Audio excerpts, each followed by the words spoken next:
Support comes from the Missouri Forest Products Association. Missouri produces wood pallets, railroad ties, white oak barrels, hardwood floors, and more.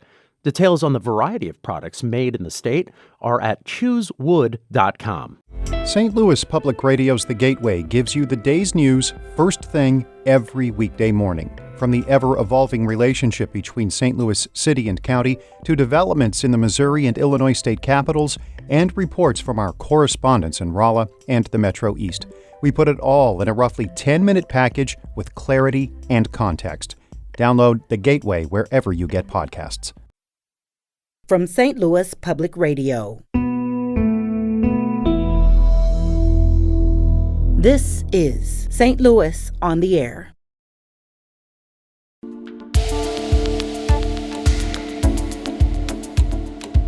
Which is really quite remarkable. These are people who are not even capable of blinking their eyelids on command, but they can use their imagination to signal their consciousness through their maps.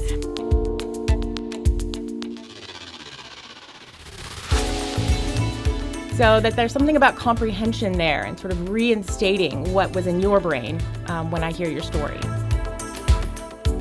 Oh, well, maybe that person was just born with a brain that was more likely to make them a good musician. We know that's not the case. How do we know that? I'm Sarah Fensky. Rebecca Schwarzlose studies the brain. She's a postdoctoral research fellow in the psychiatry department at the Washington University School of Medicine. She and two colleagues actually discovered and named a new part of the brain, and that was only the beginning of her work. Rebecca's new book is Brainscapes, the warped, wondrous maps written in your brain and how they guide you. It was supported by a grant from the Alfred P. Sloan Foundation Program for the Public Understanding of Science and Technology, and she joins us today to discuss it. So, Rebecca, welcome. Thank you. I'm delighted to be here. So your book is about brain maps, and people may take that to mean the ongoing effort to map the brain, but that's not it. What do you mean by a brain map? Yes, this is always a point that I need to clarify at the outset. So the brain, even though it looks like one big solid organ, is comprised of many different areas that kind of specialize in doing different things.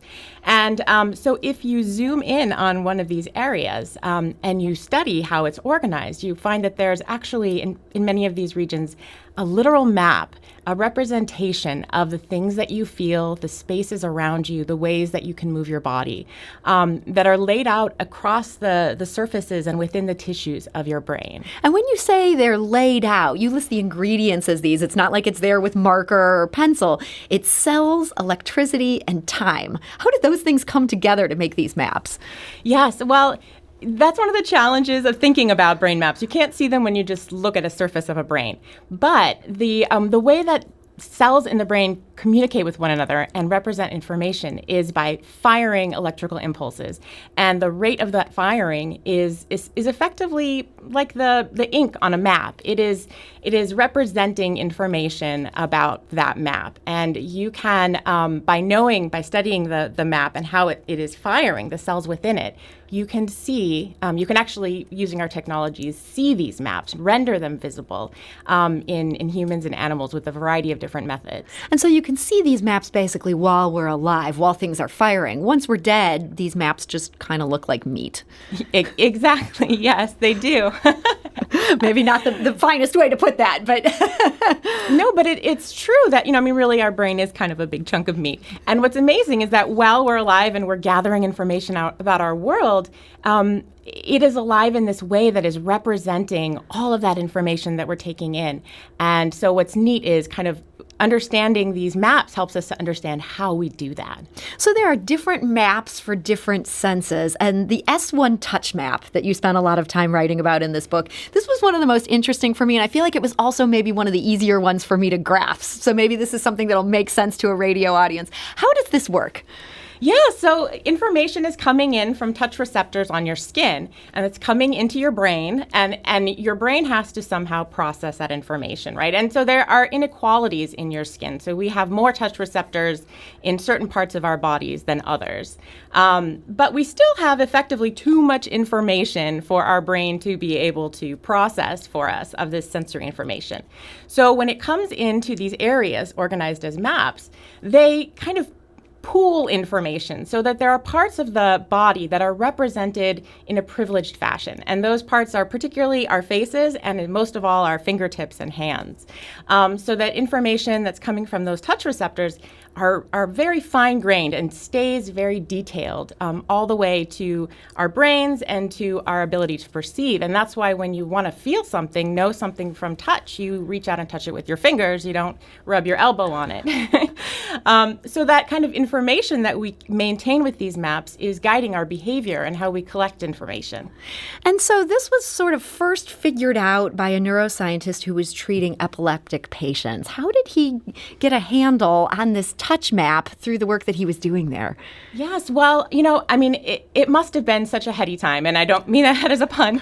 But Wilder Penfield was learning how to treat epilepsy, and in order to treat epilepsy, what you need to do is find out where seizures are starting in the brain, because sometimes that means there's like a region of the brain that is kind of damaged or diseased, and if you can kind of remove that area, you can sort of end the origin of the seizure. Mm-hmm. So he was doing this very pioneering work, which continues to this day, that neurosurgeons treating epilepsy will often, if they need to surgically treat, they will go in and do this procedure where they need to open up the skull, and they take electrodes, and they kind of explore this area of the brain, so the area of the brain where they think that the seizure is beginning.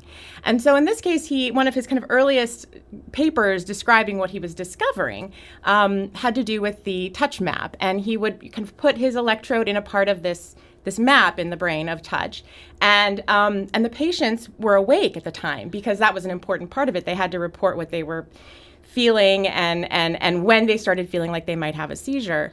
And so he would stimulate, and they would feel things in different parts of their bodies, and they could describe that to him and say, oh, right now my thumb feels numb, and right now my tongue is zinging.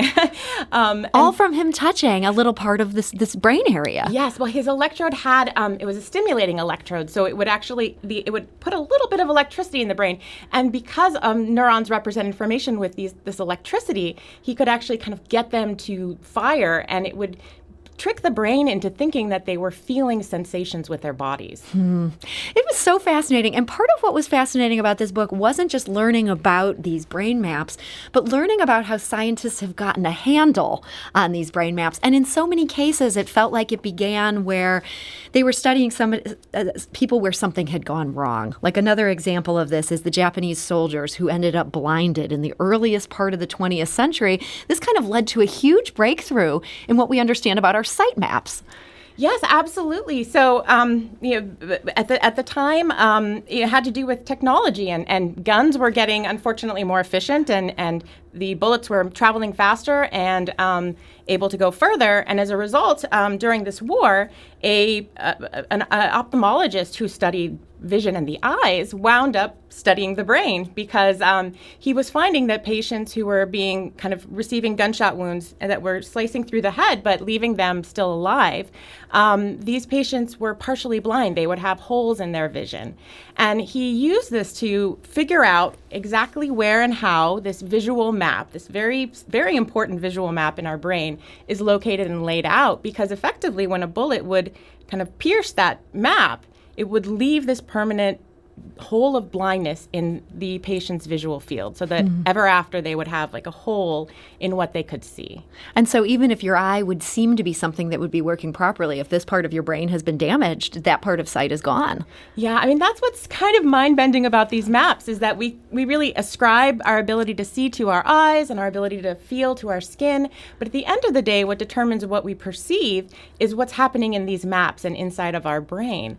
And you can see that because if you either damage these maps or you stimulate these maps, you can either take away a sensation that a person should be feeling, or you can create a sensation that they shouldn't be feeling because they're not being touched or not seeing something. So one of the parts of this book that I found so fascinating is the areas where our brain maps are the same or very similar from person to person, and then some areas where our brain maps end up diverging depending on things that happen to us or, all sorts of experiences. One of the most interesting anecdotes for me, you write about how researchers had people watch a movie. This movie was The Good, the Bad, and the Ugly. And while people were watching this old spaghetti Western, the same parts of their brain maps lit up at like the same parts of the movie. Does that mean that we're all thinking the exact same things as we're watching a movie? Well, in some ways it does.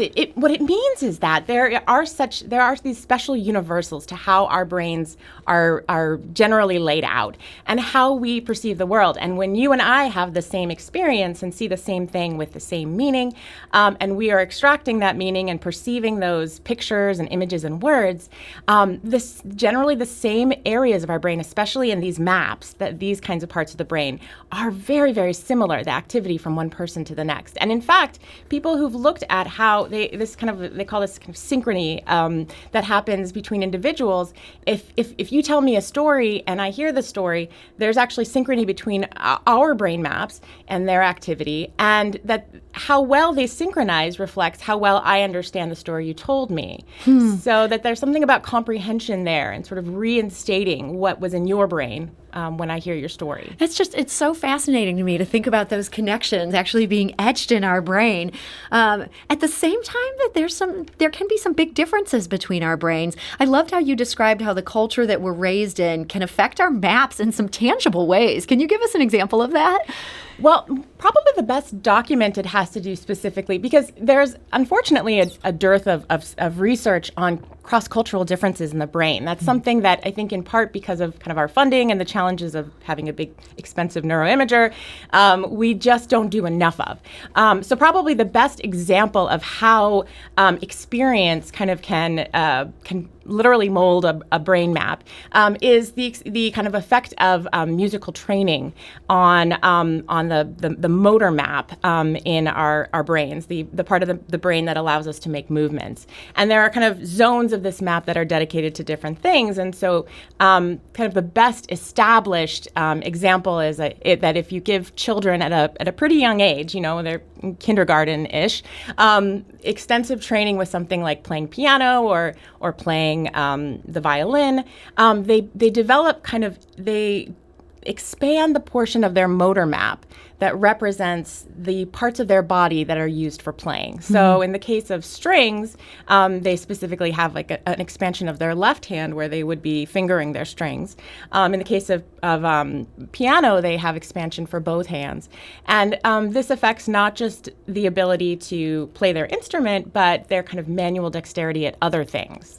And you kind of head off the skeptic who might hear that and say, oh, well, maybe that person was just born with a brain that was more likely to make them a good musician. We know that's not the case. How do we know that? Right. So there's been a study where they actually assigned kids to having formal training at playing an instrument versus being in kind of a music appreciation class, and they scanned them before and after they had this training, and they could see this difference in the kind of growth of that cortical area, that brain map.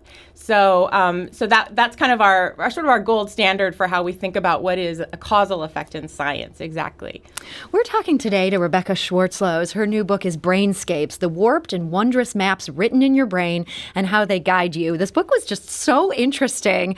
I learned so much from this, and this is somebody who has no knowledge of neuroscience coming in. Rebecca, I love how you made this just so approachable, even for people who aren't, they're not coming into this in a science class. They're just self-guided on their tour. What was really interesting, though, is the practical application of all of this. Now that we know so much about these brain maps, what can we do using them? So much. It's a huge question. It's a big question because there is so much potential. And I tell in the story back in the 1800s when the motor maps were discovered, almost as soon as they were discovered, neurosurgeons started using them to pinpoint where to do surgery because they could say, oh, well, a person is having a seizure in this part of their brain. And this has started suddenly, so they probably have like a tumor here. And they knew suddenly where to go in this big chunk of brain, as we're talking about this big organ, to find the problem and to take care of it. So that was an amazing technological advance. Well, now, as we know so much more and are ever learning more about the organization, layout, and kind of malleability of these maps, it does open up a great deal of potential, especially with the technologies that we have, so that now we can kind of read information out of these maps without having to even open up the skull and certainly to do anything that would eventually harm a person. So I think there's a wide spectrum. So in the book, I talk about actually being able to detect consciousness in patients who are in a vegetative state. Yeah, that was a fascinating part. Yeah.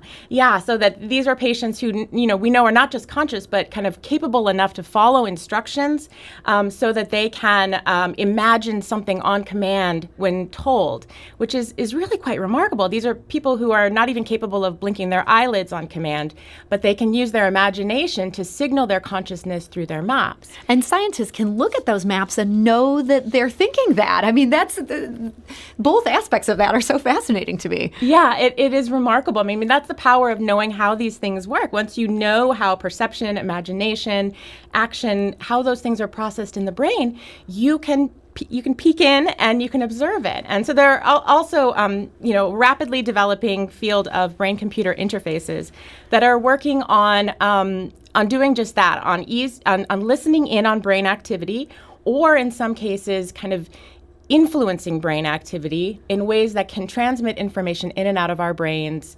potentially across from one person to another or from us to a computer.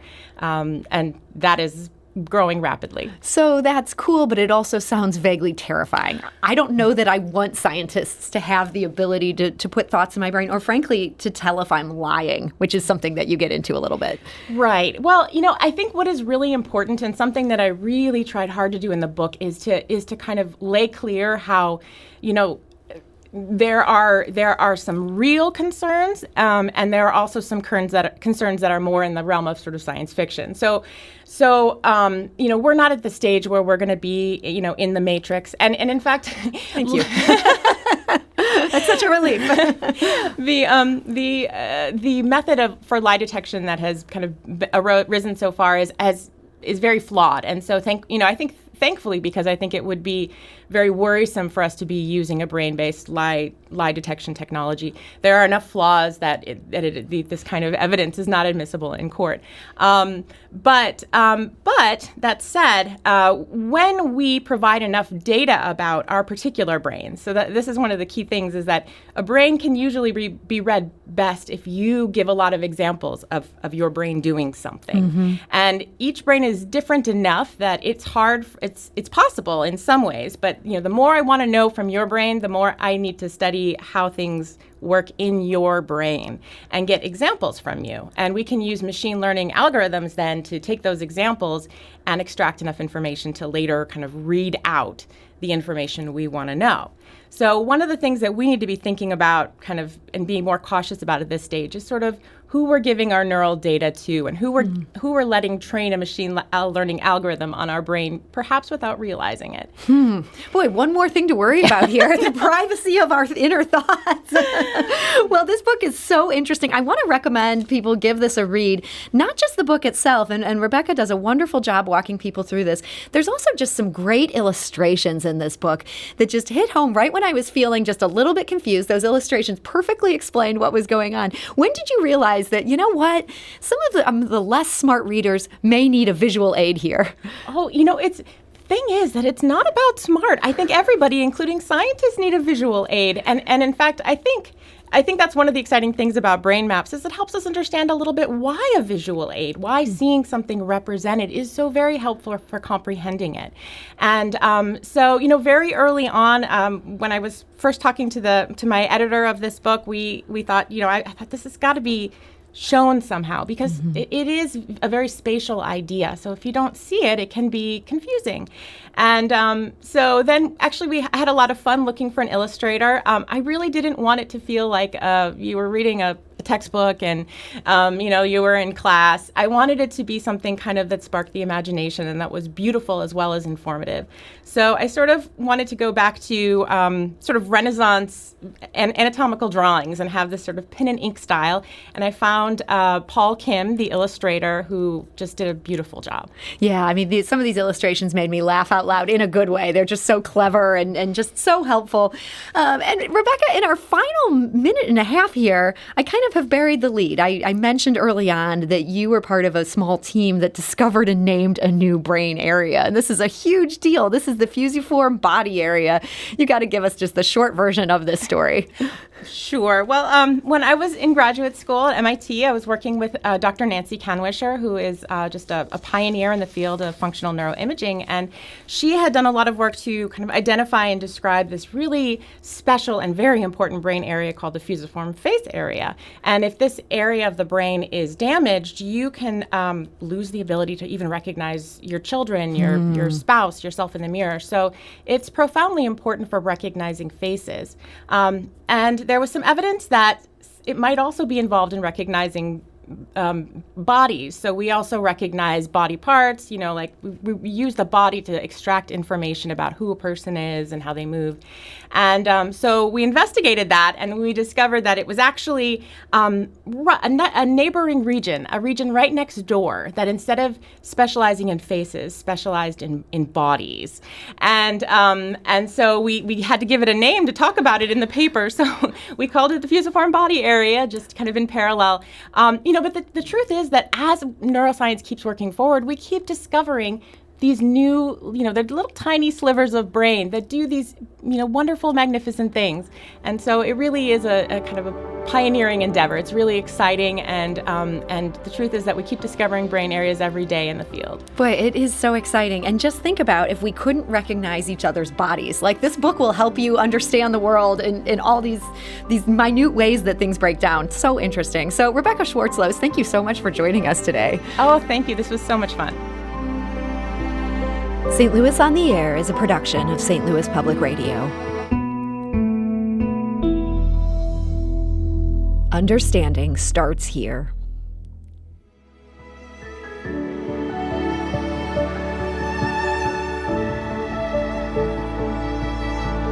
Do you find yourself regularly listening to episodes of St. Louis on the Air?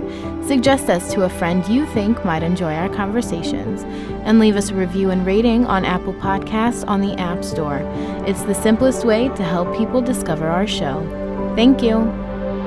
St. Louis Public Radio is a member-supported service of the University of Missouri, St. Louis.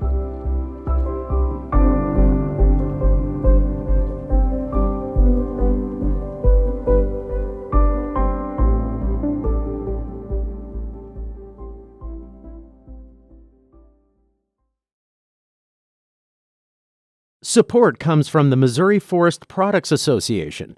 Missouri produces wood pallets, railroad ties, white oak barrels, hardwood floors, and more.